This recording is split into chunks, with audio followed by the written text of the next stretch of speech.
Би эмээгээр ихтэй уус удирдуулахгүй. Манай эмээ улааг боорцог хайрна. Улсыг бол яа мэдгүй. Манай эмээч дэндүү нинжин сэтгэлтэй. Манай эмээ энэ улсыг удирдах юм бол ямар ч хуулийн тогтолцоо байхгүй болно. Миний гоо юу вэ? Боёндаа тэгж нүгэл ураагаад яг шоронд хийж яах гэдэг наад үгтэй. Галтарч байгаа хүн гутгалцсан юм байгаа үсттэй миний гоо. Тэмээ. Эмээ юу яриад байгаа наа чи улс орны мөнгө идэ дууслаг мэд. Өлсөн байлгүй дээ миний гоо. Манай эмээ бол ингээд бүх банкны захирлуудыг суудгаж байгаа юм. За миний хүүхдүүд энэ одоо тэр аппетит кодыг болиулоо. Миний хүүхдүүд манай должин гизүү байна. Миний гоо болиул. Манай эмээ 74 настай. Хэрвээ манай эмээ энэ улсыг удирдуулах гэхдээ манай улсын эдийн засаг манай эмээгээс түрүүлж өнгөрч өгөх гэдэг байгаа байхгүй юу?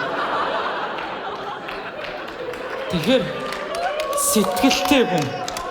Дан сэтгэл хангалтгүй шүү дээ манайхан. Та нар одоо эндээс гараад ингээд тайжгч клуб орсон ч ингээд яг ингээд над шиг хүүг ингээд сэтгэлээрээ бүжиглээд явуул яах вэ гэж чинь.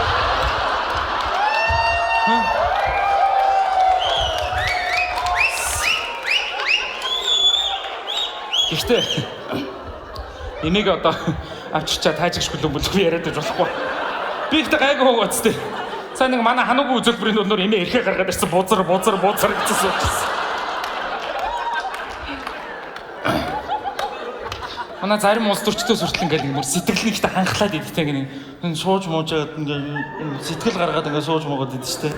Энийг ярьж байгааг мэдж байгаа да. За яах вэ?